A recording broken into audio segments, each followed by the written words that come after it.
This is a regular meeting of the Board of Trustees of the McAllen Independent School District, which is Monday, May the 13th, 2024, which began at 5:00 p.m. in the Dr. Ricardo Chapa Boardroom of the Administration Building of the McAllen Independent School District, which is at 2000 North 23rd Street, McAllen, Texas 78501.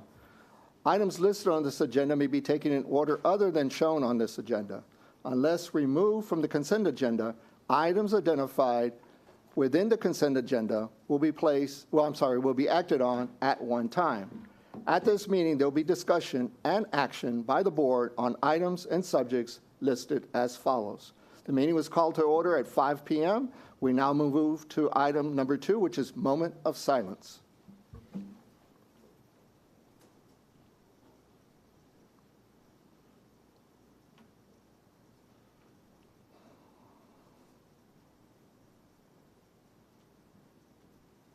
Thank you. If I would please rise, if you would. We'll now go to the Pledge of Allegiance, which is item number 3. I pledge allegiance to the flag of the United States of America and to the republic for which it stands, one nation, under God, indivisible, with liberty and justice for all. Thank you. We'll now proceed to item number 4, which is public comments. We'll have a little quick video. Here are the public comment procedures. Number 1, individuals who wish to participate during the portion of the meeting designated for public comment shall sign up at McAllenISD.org at least 1 hour prior to the start of the scheduled meeting. Number 2, an individual's comments to the board shall not exceed 2 minutes per meeting. Number 3, the board shall not tolerate disruption of the meeting by members of the audience. Thank you. Información a personas para comentarios públicos. Número 1. Las personas que deseen participar durante la parte de la reunión designada por comentarios públicos deberán registrarse en McAllenISD.org al menos 1 hora antes del inicio de la reunión programada. Número 2. Los comentarios de un individuo a la Junta no excederán de 2 minutos por reunión. Y por último, número 3. La Junta no tolerará la perturbación de la reunión por parte de los miembros del público asistente. Gracias. Our first speaker this evening is Mariela Saldaña Salinas. Ms. Salinas, Mariela Saldaña Salinas. One more time, Mariela Saldaña Salinas. Okay, we will go on to item Number 5.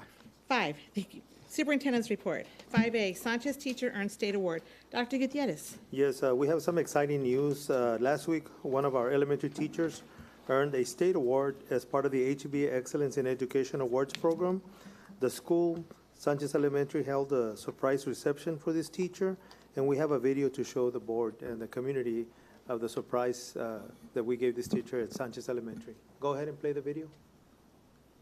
We are celebrating Michelle Cavazos. She is the winner of the Rising Star HEB Education and Excellence Award that she received this Sunday up in Houston. We're so very, very proud of her. So yesterday she was traveling back, and we just got all together as a team and put a yard sign out, get the cheerleaders here, let's get the district here, and everybody was here, and we surprised her as she walked in this morning. The reason why I teach is because I go back in time, seeing myself as a child that entered a school which I would have loved to learn in 2 languages, and I'm just so excited that my district and my school honors that and brings that to the forefront, and in order to, bring the identity of the child, because that's one of the things I said to the judges. Without identity and without language, there's no high academic achievement.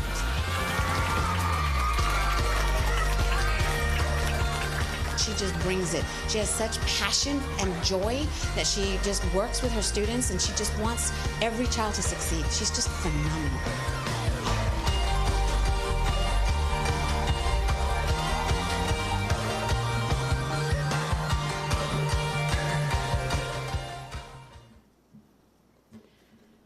Our next item is 5B, Teacher of the Year celebration. Dr. Gutierrez. Yes, also last week we celebrated Teacher Appreciation Week. We held a celebration for all our campus teachers of the year. We also got to name our top elementary and top secondary teacher of the year. And we also have a video on this event. If they can play the video at this time. Congratulations to all the teachers who have been selected to be Teachers of the Year. It's an honor and a privilege to recognize all the work and all their efforts, especially as they work on a daily basis with our kids in the classroom. We're honored and privileged to recognize them with a luncheon and recognize their efforts as being Teachers of the Year for McAllen ISD. This great honor means a lot to me because I feel that it's the culmination of a lot of years of, great experiences, serving our kids, knowing that you're just giving everything, to the children, and then in return, some other people do notice. They do see that you're giving dedication, your love, in pouring it into the children and to the profession. I took it in. I'm like, wow, it's an honor. And then when I came up to receive the plaque and shook everybody's hand, I was like, wow, I can't believe I'm able to represent the district, my fellow teachers, and our students. And I really do feel this sense of, it's just this awesome feeling being able to be chosen for this.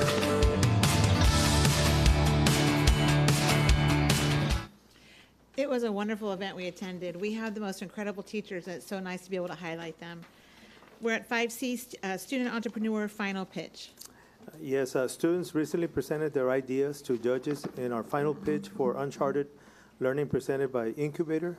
The top 3 teams received funding to help make the proposal come true. And we also have a video presentation on this event. Go ahead. Looking forward to some wonderful presentations by our talented students. Today it's the second annual final pitch for Uncharted Learning by Incubator.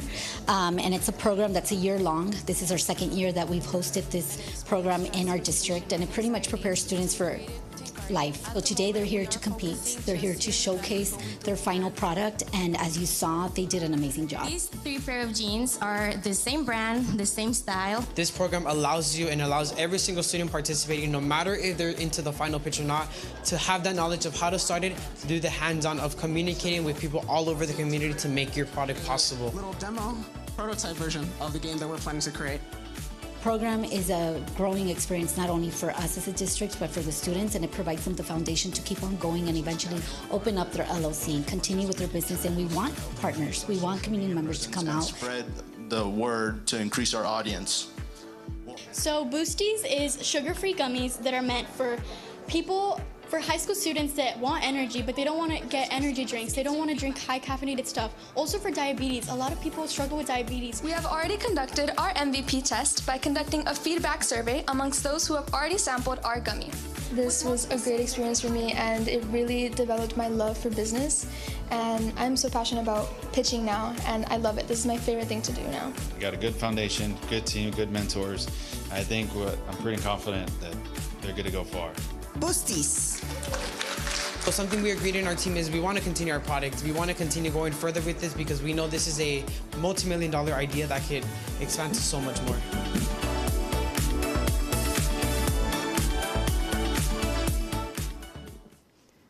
Be on the lookout for one of those products to hit the market anytime, very soon.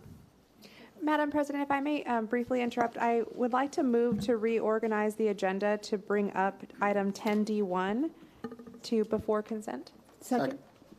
It's been moved by Trustee Regalado and second by Trustee Peña to move item 10D1 up right now. All in favor? Aye. All opposed? Motion passes 6-1.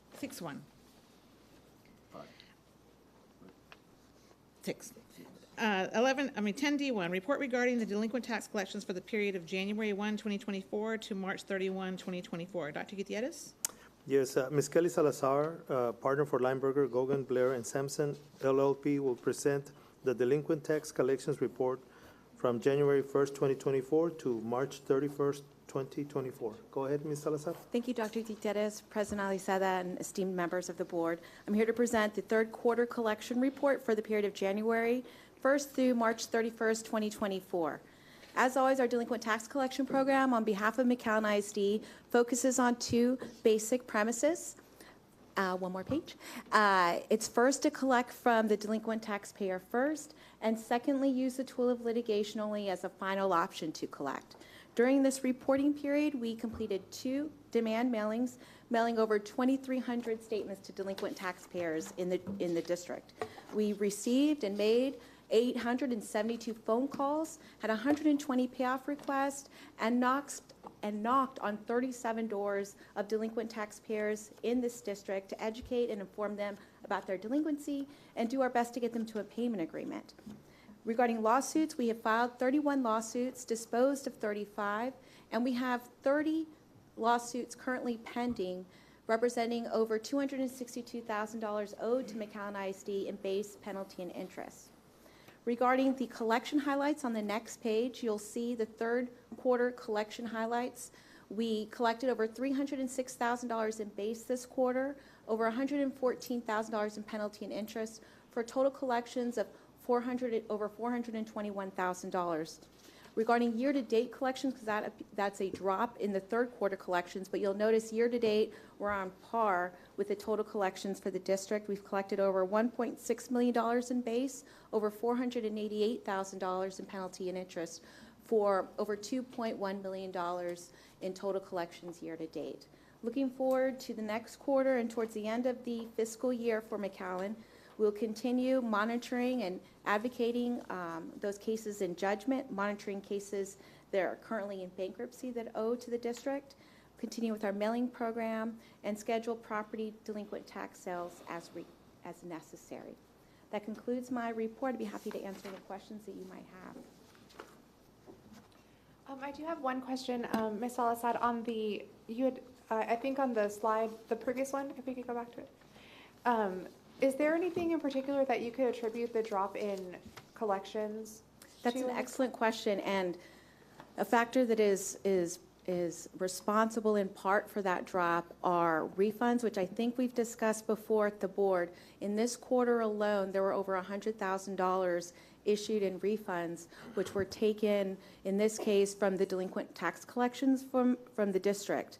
At the fiscal year collection report, I'll do a complete summary fiscal year of all the refunds, so you'll be better informed about where some of those monies are going that were collected for delinquent tax. Thank you. Okay, to tag on to Trustee Regalado, why would someone who owes delinquent tax get a refund? So let me give the more detailed explanation. So when a taxpayer protests their delinquent taxes, protests the value of their property, they must first be current in their payment of taxes. That's step one before you can protest. Once they protest, if they are successful, sometimes they are needing a refund of overpayment of those current taxes. And that money for that overpayment needs to come from somewhere. A lot of times that overpayment refund draws from the delinquent taxes. So it has nothing to do with the taxpayer who protested being delinquent or not. It's a matter of those funds are needing to be paid, and the bucket that they pay them from sometimes are from the delinquent tax bucket. And there's a report that the Hidalgo County Tax Office provides. It's called the TC 168, which I'd be happy to discuss with your finance department in greater detail, where it itemizes what tax year it was paid out in refunds in a report, and I can attach it to the next one, because it's something that we've dug into quite a bit in recent years, because it's beginning to show an impact, which appears to be a reduction in our work product, but it's not. It's a reduction in what the district receives, because that money is going to pay the taxpayer who's protests. It seems like there's a different way that on a spreadsheet that it could be pulled out. It could be, segregated out of it. And when you say they, you mean the county?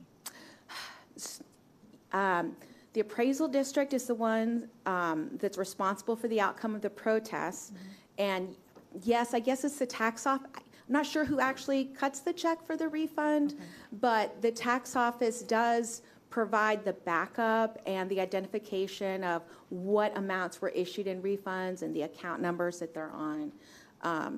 Yeah, it's become quite a problem. Like for this quarter, historically, it's a higher number than the district has paid out in refunds compared to prior years. Do you think that also might have to be, because you said it was only like 100,000, do you think the other part of it being short might be that the way that people got their bill this year, that because of the election in November, because we did the tax ratification election, everybody got their bill, it didn't have their school district bill, then they got a second bill, they thought they already paid the first bill, then they got the second.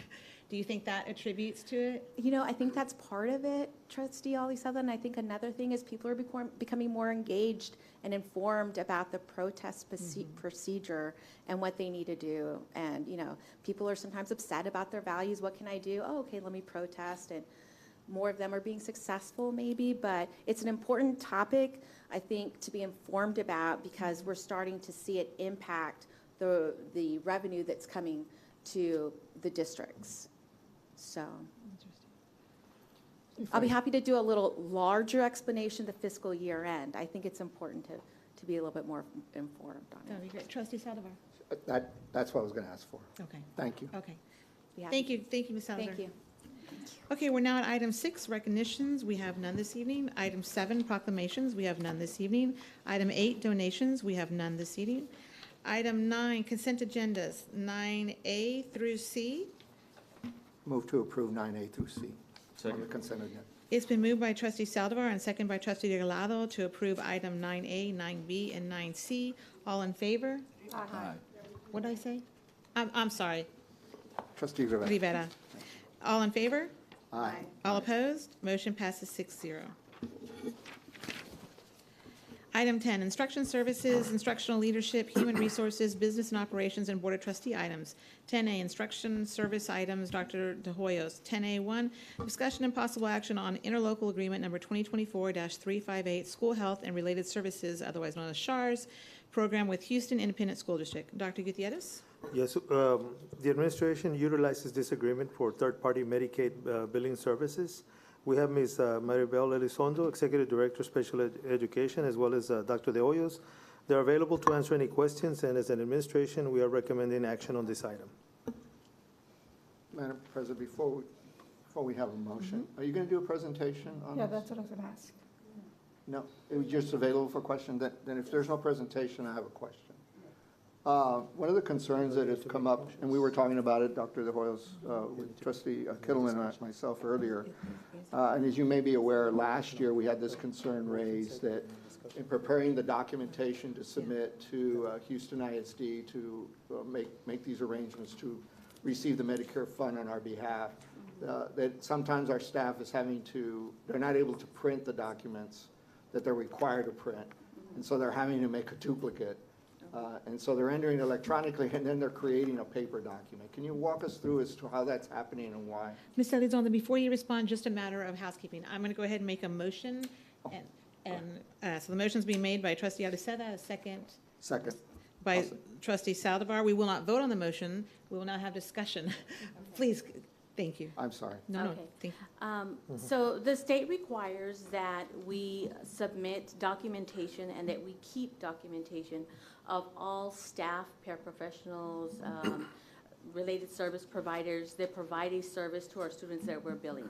And so we have to keep that documentation for a matter of 7 years, right? We have to keep that stored in our offices. And so what that information is the student's name, the service, the date, and the time, and a signature of the individual who actually provided that service, whether it be assisting, transitioning from one room to another, whether it be assisting with walking the child to get medicines at the nurse's office and the nurses provide that medicine, or just any kind of personal care service. So then what it is McAllen ISD, because of this new mandate, what we did was we created 2 options for our staff. The first option, we created a PDF fillable document where it has that basic information with a written signature, because it has to be a written signature. And then they upload that into a file for that campus for that school year. The second option is they can print it out. I'm assuming that's what they're asking. They can print it out and then again fill it out with the student's name, the date, the information, the service that they provided, and the time, and then a signature. So that's the documentation that is required, and it started last school year. So when a staff member does either one of those, either has a blank copy, they've printed it beforehand and hand fill it out, or they complete it, is it then scanned to become a digital again and then submitted to Houston ISD for payment, or how does that work? So it's scanned and then it's housed here with us. If we get audited for SHARs, and we have been getting audited every year, then that information is requested from McAllen ISD, and then we submit that to our system through Houston ISD in the state called Fairbanks. So then we upload that information. So right now, I have a folder for every campus for this school year. And if you go into that folder, you're going to see all of the services for the students that have been built. And by folder, are you talking about a paper folder or a digital? It's actually a digital folder. So is staff, just to be clear, is staff able to go online, this PDF, and actually complete the form there and then email it or forward it to? They upload it onto that drive. So are they required either by Medicare or by the district to then print that document to be retained as a paper copy? No, they don't have to print it because it's already uploaded. And so again, if I get audited and they're going to ask me for certain students' names by campus, then I have access to that drive and then I upload to Fairbanks, our system. So the PDF is editable. I mean, they can go in there and type all the information, and then they submit it. Correct. And then it retains on your hard drive or on your SharePoint the actual document they've completed. Yes, it's on Google Drive. And so Google yes, that PDF was actually created last year. We tweaked it this year because of concerns that had come up at the very beginning, and every year we get training for SHARs at the beginning of the year, and there were some concerns and some how to make it easier for our staff. So we listened to those concerns and we updated them again at the beginning of the year, and then we trained again on that form. Now, the reason I'm bringing it up is because we've gotten feedback that that's still the issue. And so I don't know if it's a misunderstanding or maybe they're still having to input it online and then write it out on paper. And some teachers are reporting doing it daily. So, well, the service that for SHARs, it is daily. So if a student is getting transition daily from class to class, it is daily. And it could be, at the end of the day, they transitioned this child 8 times. They took the child to the nurse daily. So it is multiple times of documentation. And so I think the concern is how could we make it to where they're not filling it out and it's getting pre-populated by our current system, Success Ed. I think that is what I hear they're requesting. But again, we have to work with the company Success Ed so that they can create that already automatically on our system, and our staff is not having to put the name, the date, the time, the service, because it's the same service, right, that we're providing, and they just sign electronically. So we will continue to work with Success Ed to see if that's something that we can make happen. So you're saying that Success Ed is not related to this SHARS program with Houston ISD? So Success Ed is our think of it as a big file that McAllen ISD has for each of our students with individual IEP plans. And so that system is where we document their IEPs, their goals, we track progress, we have our ARDs through that system. That's one system. Houston ISD is the company that we work with for billing. They do our reimbursement billing to the state of Texas. We have to come up with a way that we document and we keep daily documentation for our SHARS billing. It's something in between. Got it. Okay. I hope I make sense. A lot more sense. It's a lot. So it's really on us to continue to find technology and ways of making it easier for staff. We need to work with our current Success Ed software program to see if they can assist us with, instead of our teachers doing a pre-fillable document, they auto-populate a SHARS billing system. And that would make the caseload a lot less. Yeah, I mean, because it would make sense if they got their laptop or their iPad, as they're having this interaction with their children, they could write there, and instead of handwriting and then populating it electronically, it just seems it would be much more Did our efficient. previous billing company have the ability to do that? So we've had Houston ISD for several years, and this new mandate of keeping that daily documentation came about last year through the state. It's a new state requirement as of last The year. documentation Yeah. is a new state requirement. That we keep all of that tracked documentation. They're called tickets. They're called tickets is what they're called. That's, if you say tickets, any teacher with special education is going to know about that. And then our nurses will also know about that. And again, to be very clear, this is not a mandate or requirement of the service being provided by Houston ISD paying us reimbursement on Medicare for SHARs for the students' interaction with the child on special needs. This is an internal system that we just need to continue to work This is a process to protect McAllen ISD and to ensure that we keep documentation of everybody who's providing that type of service on a daily basis. in compliance with state law that And the compliance. district's required to do, not Houston ISD on our behalf. That is us protecting McAllen ISD. Got it. Thank you. No further questions. Question? Trustee Killerman, do you have more? No, I was just gonna say, it's a lot of work. Hopefully, we can be thinking about some alternative or updates to whatever software, so we can make sure our teachers aren't working double. Yes, yeah, I think that's the concern. Yeah, And rightfully so. yeah, thank you.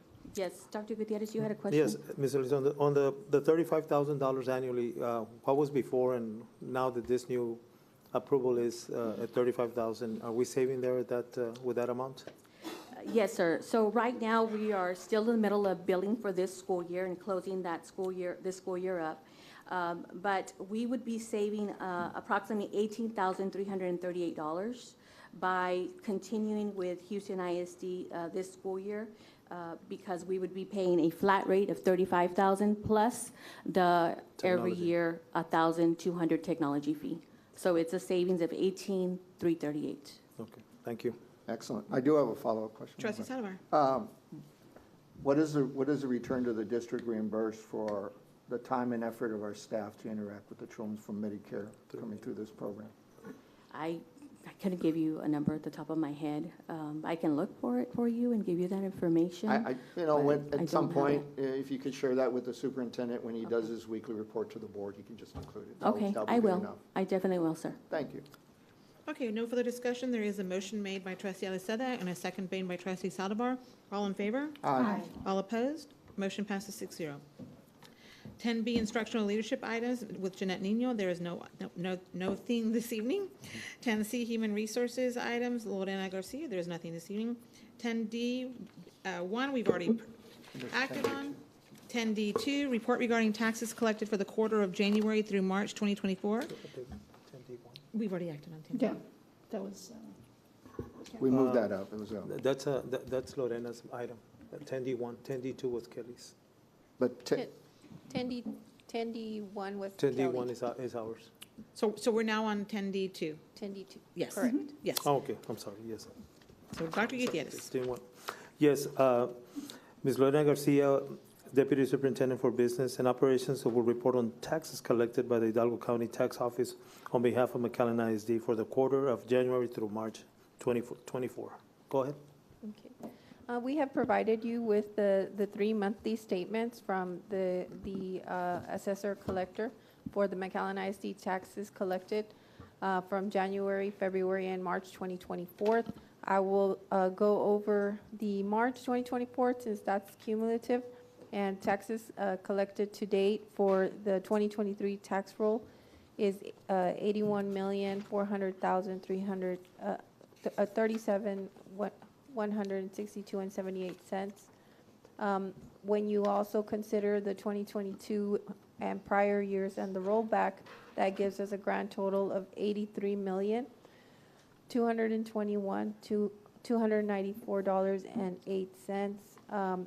When we look at it from the terms of percentages, the current 2023 tax roll is at a collection rate of 93.63, a little bit less than last year's, which was 95.17. Any questions?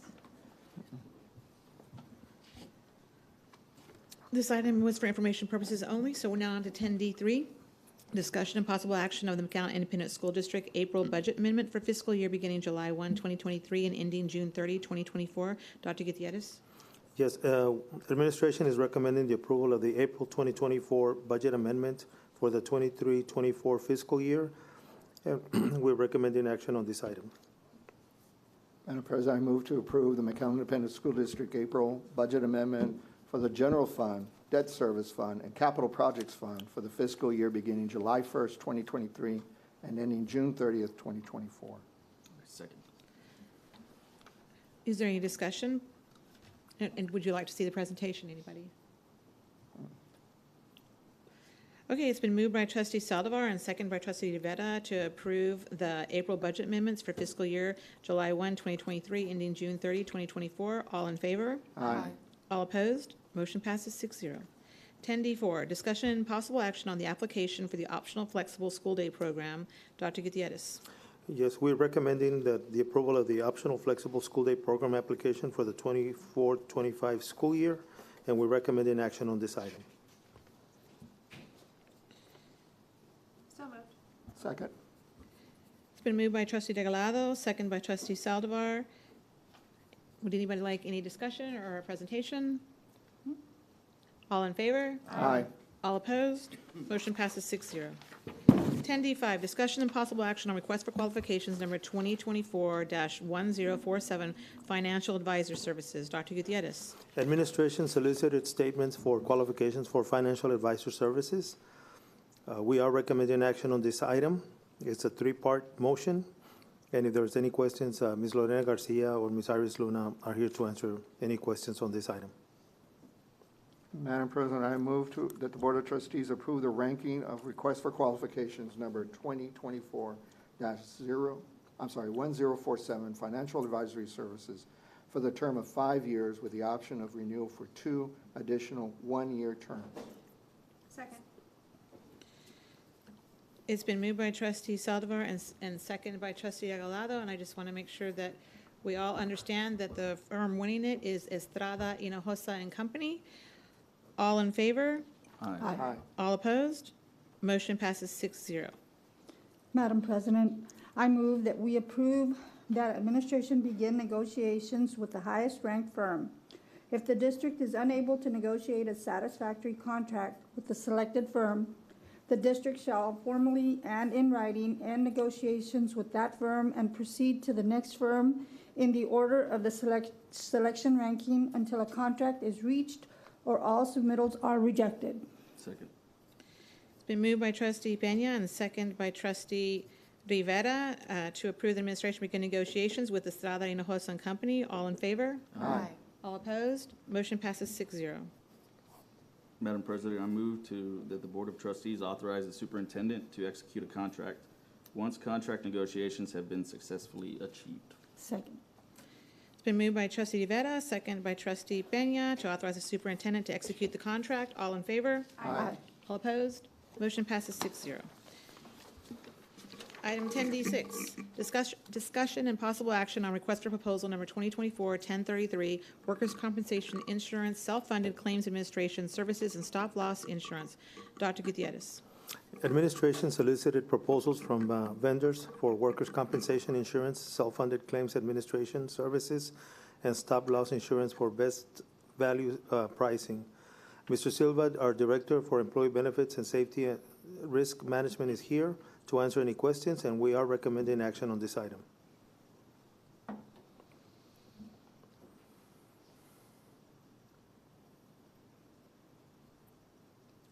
Madam President, it's my understanding that CAS is the vendor that the administration is recommending, just to be sure? I was wondering the same thing. What's the acronym for, if you wouldn't mind, Mr. Silva? Yes, there, what is Claims Administration Services, CAS. Is it the same vendor that we utilize for our liability insurance, or is it totally separate? This is on the healthcare side, right? Yes, they don't provide any other service currently for the district. Gotcha. Madam President, I move to approve the proposal for number 2024-1033, workers' compensation insurance, self-funded claims administration service, and stop-loss insurance, and award CAS Claims Administrative Services, Inc. for workers' compensation, TPA, for the term of 1 year, renewable for up to 2 additional one-year terms, subject to favorable renewal rates and terms of the expiration of each 12-month term. The initial term will be from June 1st, 2024 through May 31st, 2025, and Incline Casualty Company as submitted by Montalvo Insurance Agency for stop-loss insurance for a term of 1 year renewable for up to 2 additional 1-year terms, subject to favorable renewal rates and terms of expiration of each 12-month term. The initial term will be from June 1st, 2024 through May 31st, 2025. Second.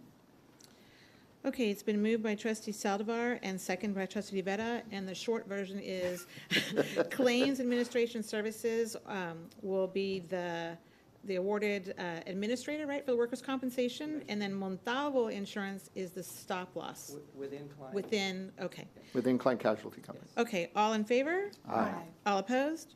Motion passes 6-0. There is a second part to this, and a third. Madam President, I move that the Board of Trustees authorize the superintendent to execute a contract for workers' compensation, TPA, and related contract documents once the draft contract is negotiated. Second.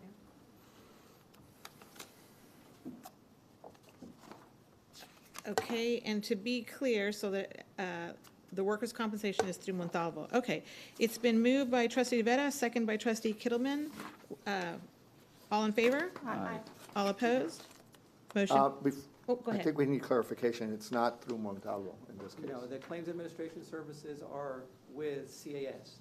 Yes, So that's the contract that needs to be finalized. yes. The stop-loss policy, that's with Montalvo. Montalvo. We get issued an actual policy. So we may have to sign application documents, but not a contract. Okay, I see my confusion. It says workers' compensation hyphen stop loss. I see my confusion. My apologies. That's okay. Okay, all in favor? Aye. All opposed? Motion passes 6-0. There's a third part. Madam President, I move that the Board of Trustees authorize the Chief Human Resources Officer to sign stop-loss insurance application as required for the policy and policy renewals. Second. Been moved by trustee Kittleman, second by trustee Saldivar, to authorize our Chief Human Resources Officer, Dr. Canales, to sign the stop-loss insurance application as required for the policy and policy renewals. All in favor? Aye. All opposed? Motion passes 6-0. Welcome to the team, Dr. Canales. By the way, I want to recognize Dr. Canales. This is his first meeting as our Chief Human Resources Officer, so welcome to and being part of the team. Yay! We also have Dr. Camacho as well in the room. Oh, Dr. Camacho, yes. Yes. Also, welcome to the team, Dr. Camacho. She's our Director of Human Resources, so welcome. We're at 10DE, Board of Trustee items. 10DE1, approval of Board of Education meeting minutes. Move to approve. Second. It's been moved by trustee Regalado, second by trustee Rivera, to approve the meetings, regular board meeting of April 22nd and the regular board meeting of May 7th. All in favor? Aye. All opposed? Motion passes 6-0. 11, recess to closed session. The Board of Trustees may go into closed session pursuant to sections 551.071, 551.072, 551.074, 551.076, and 551.089 of the Texas Government Code to discuss the following. 11A, discussion of human resources recommendations for the school year 2023-2024. 11B, discussion of human resources recommendations for school year 2024-2025. 11C, discussion of human resources employee resignations and retirees for school year 2023-2024. 11D, discussion of superintendent's recommendation concerning the renewal of 2023-2024 employee contracts of teachers and other professional personnel for the year 2024-2025. Policy DC Legal.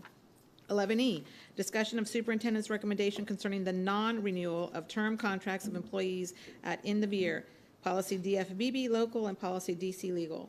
11F, discussion regarding school safety and security. 11G, pending and or potential litigation. 11H, possible real estate acquisition. At 5:39 p.m., the board will recess in a closed session. Record time. Making the time.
Dr. Canales.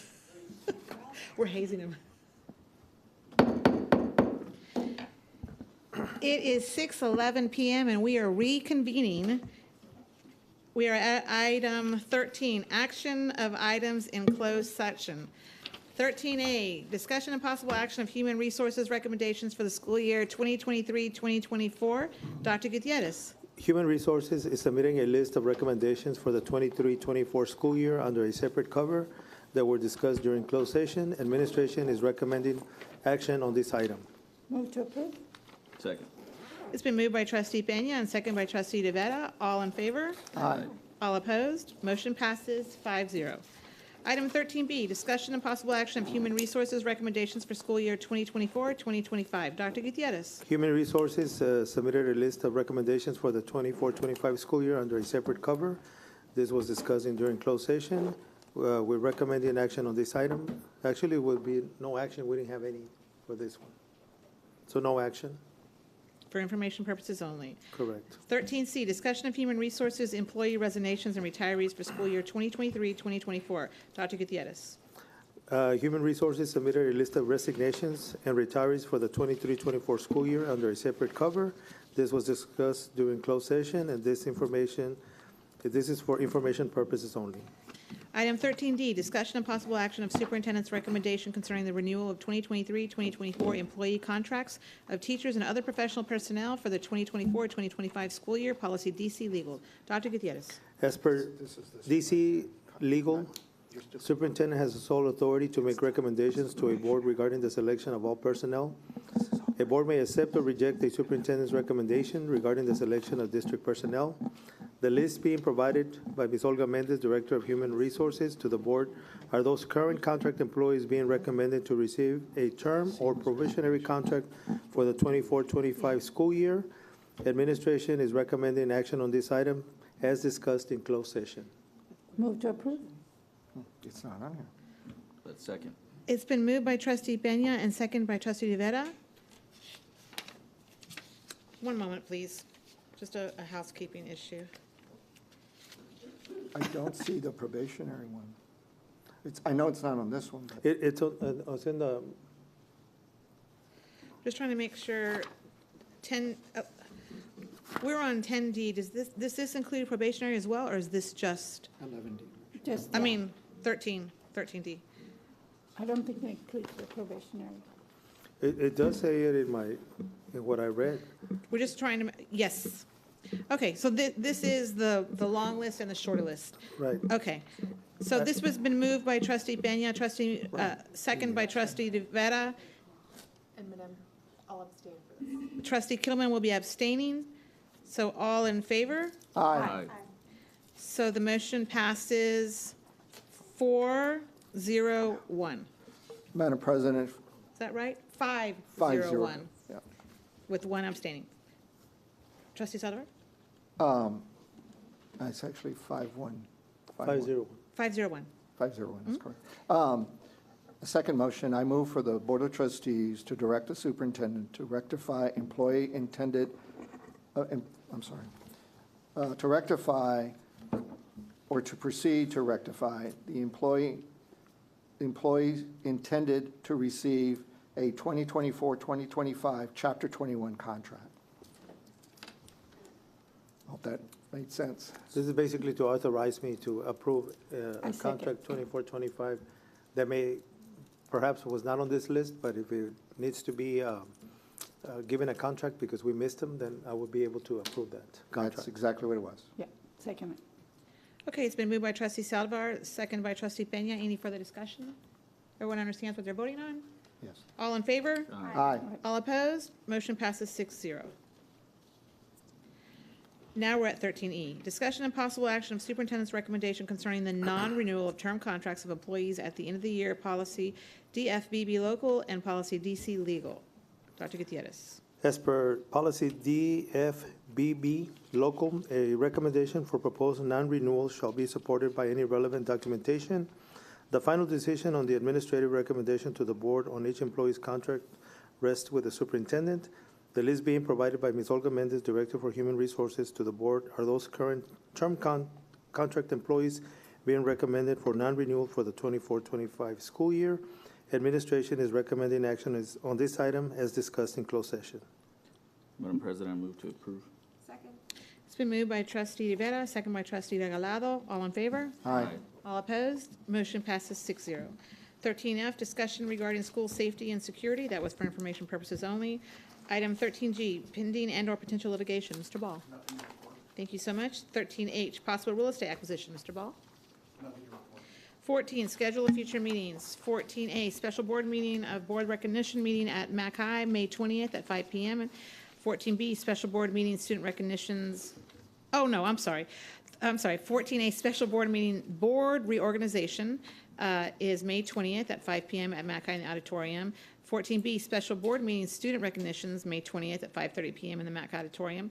14C, regular board meeting here, Tuesday, May 28th, and that's because Monday is a holiday. And 14D, special board meeting, budget workshop number 6, Wednesday, May 29th, here in the Dr. Lee College boardroom. 15, adjournment. I move to approve. I move to adjourn.